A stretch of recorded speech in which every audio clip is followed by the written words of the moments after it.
সরকার ঢাকাসহ ৬টি সিটি কর্পোরেশনের নতুন প্রশাসক নিয়োগ করেছেন এবং এই ৬ জনই হচ্ছেন বিএনপির নেতা।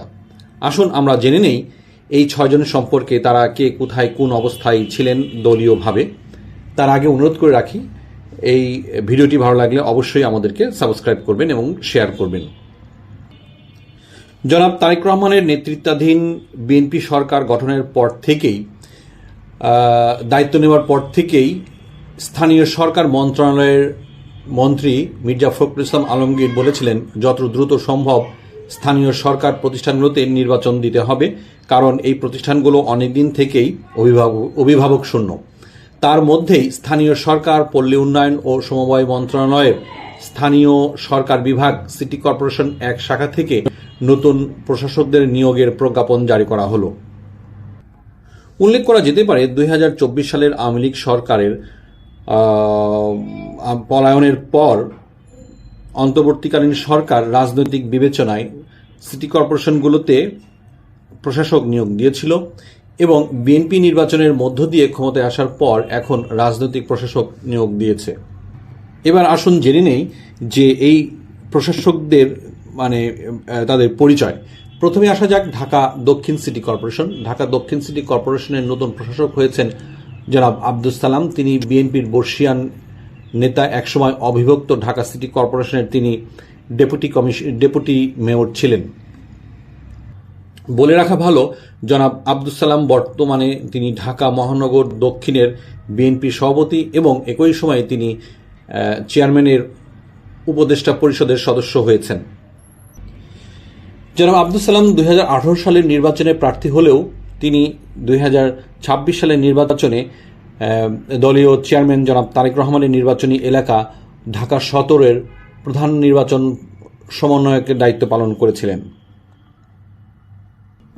এবার আসা যাক ঢাকা উত্তর সিটি কর্পোরেশন। ঢাকা উত্তর সিটি কর্পোরেশনের নতুন প্রশাসক হয়েছেন শফিকুল ইসলাম খান। উল্লেখ করা যেতে পারে এই শফিকুল ইসলাম খান তিনি ঢাকা 15 আসনে 2026 সালের জাতীয় সংসদ নির্বাচনের অংশগ্রহণ করেন এবং তিনি জামায়াত ইসলামের আমির ডাক্তার শফিকুর রহমানের কাছে পরাজিত হন। তার নির্বাচনী এলাকাগুলোর মধ্যে ছিল রাজধানীর শেওড়াপাড়া, কাজীপাড়া, কাফরুল এবং মিরপুরের এক অংশ নিয়ে গঠিত হয় ঢাকা 15 আসন। শফিকুল ইসলাম খান যুবদলের কেন্দ্রীয় কমিটির সহসভাপতি। এর আগে তিনি ঢাকা মহানগর উত্তর যুবদলের সদস্য সচিব ছিলেন। বলে রাখা ভালো, এর আগে আওয়ামী লীগ সরকারের সময় ঢাকা উত্তরের মেয়র ছিলেন আতিকুল ইসলাম। তিনি 2019 সালে এই দায়িত্ব পেয়েছিলেন। 2024 সালের রাজনৈতিক পট পরিবর্তনের পর গ্রেপ্তার হয়ে তিনি এখন কারাগার বরণ করছেন। এবার আসা যাক Khulna city corporation. Khulna city কর্পোরেশনের প্রশাসক নিয়োজিত হয়েছেন নজরুল ইসলাম মঞ্জু। খুলনা সিটি কর্পোরেশনের নতুন প্রশাসক পদে তিনি দায়িত্ব প্রাপ্ত হয়েছেন। তিনি বিএনপির কেন্দ্রীয় সাংগঠনিক সম্পাদক। 2021 সালের আগে দীর্ঘ 28 বছর খুলনা মহানগর বিএনপির সাধারণ সম্পাদক এবং সভাপতির দায়িত্ব পালন করেছেন নজরুল ইসলাম মঞ্জু। এর মধ্যে তিনি 16 বছর সাধারণ সম্পাদক এবং 12 বছর সভাপতির দায়িত্ব পালন করেন। সাবেক সংসদ সদস্য নজরুল ইসলাম ত্রয়োদশ জাতীয় সংসদ নির্বাচনে খুলনার 2 আসনে ধানের শীষ প্রার্থী ছিলেন, তবে তিনি এবার পরাজিত হন। 2026 সালের 12 ফেব্রুয়ারির নির্বাচনে তিনি জামাত ইসলামের খুলনা মহানগর শাখার সাধারণ সম্পাদক শেখ জাহাঙ্গীর হোসেন হেলালের কাছে তিনি পরাজিত হন।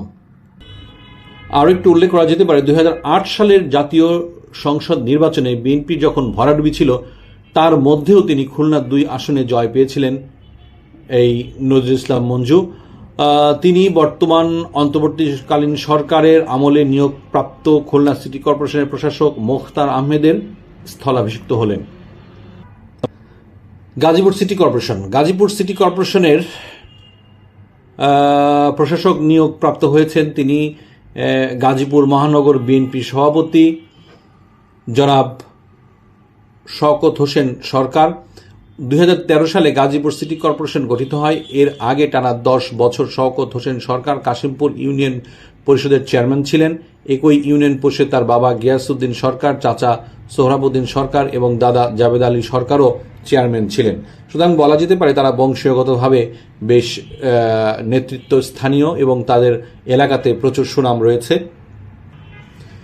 এবার আসা যাক Narayanganj city corporation. Narayanganj city কর্পোরেশনের নতুন প্রশাসক পদে নিয়োগ পেয়েছেন সাখাওয়াত হোসেন খান। তিনি নারায়ণগঞ্জ মহানগর বিএনপির জ্যেষ্ঠ সহসভাপতি। আলোচিত 7 খুন মামলার বাদীপক্ষের আইনজীবী হিসেবে পরিচিত পাওয়া সাখাওয়াত হোসেন খান নারায়ণগঞ্জ জেলা আওয়ামী লীগ আইনজীবী সমিতির সভাপতি ছিলেন। এখানে বলে রাখা ভালো যে অন্তর্বর্তীকালীন সরকারের আমলে পদচ্যুত হন নির্বাচিত মেয়র সেলিনা হায়াত আইভী। এরপরে যে ফ্যাসিস্ট সরকার, এরপরে যে অন্তর্বর্তীকালীন সরকার প্রশাসকের দায়িত্ব দিয়েছিলেন আবু নাসর মোহাম্মদ আবদুল্লাহকে, বলা যায় যে জনাব সাখাওয়াত হোসেন খান যিনি বর্তমান প্রশাসক হলেন, তিনি আবু নাসর মোহাম্মদ আবদুল্লাহর স্থলাভিষিক্ত হলেন। সিলেট সিটি কর্পোরেশনের নতুন প্রশাসক হলেন আব্দুল কাইয়ুম চৌধুরী। তিনি সিলেট জেলা বিএনপির সভাপতি। ছাত্র দলের কেন্দ্রীয় কমিটির সাবেক দপ্তর সম্পাদক আব্দুল কাইয়ুম চৌধুরী যুব দলের কেন্দ্রীয় কমিটির সাংগঠনিক সম্পাদক ও সহসভাপতি হিসেবে দায়িত্ব পালন করেছেন। তিনি সাবেক অর্থ ও পরিকল্পনা মন্ত্রী এম সাইফুর রহমানের রাজনৈতিক সচিব ছিলেন। উল্লেখ করা যেতে পারে জনাব আব্দুল কাইয়ুম চৌধুরী বর্তমানে শাহজালাল বিজ্ঞান ও প্রযুক্তি বিশ্ববিদ্যালয়ের সিন্ডিকেট সদস্য এবং একই সাথে তিনি ক্রিকেট বোর্ডের পরিচালক ছিলেন। আব্দুল কাইয়ুম চৌধুরী ত্রয়োদশ জাতীয় সংসদ নির্বাচনে সিলেট 3, যার নির্বাচনী এলাকা হচ্ছে দক্ষিণ সুরমা, ফেঞ্চুগঞ্জ ও বালাগঞ্জ আসনে বিএনপির মনোনয়ন প্রত্যাশী ছিলেন, তবে মনোনয়ন পাননি। এই আসনে দলের মনোনয়ন পাওয়া যুক্তরাজ্য বিএনপির সদ্য সাবেক সভাপতি এম এ মালিক। নির্বাচনে আব্দুল কাইয়ুম চৌধুরী সিলেট জেলার সবকটি সংসদীয় আসনে বিএনপির প্রার্থীদের সমন্বয়কের দায়িত্ব পালন করেন। বলে রাখা ভালো, জনাব আব্দুল কাইয়ুম চৌধুরী অন্তর্বর্তীকালীন সরকারের আমলে সিলেট সিটি কর্পোরেশনের প্রশাসক হিসেবে দায়িত্ব পালন করা খান মোহাম্মদ রেজা উন-নবীর স্থলাভিষিক্ত হলেন। শুধু শ্রোতা, এই ছিল তাদের পরিচিতি। যদি আমাদের ভিডিওটি ভালো লাগে অবশ্যই আমাদেরকে সাবস্ক্রাইব করবেন। ধন্যবাদ।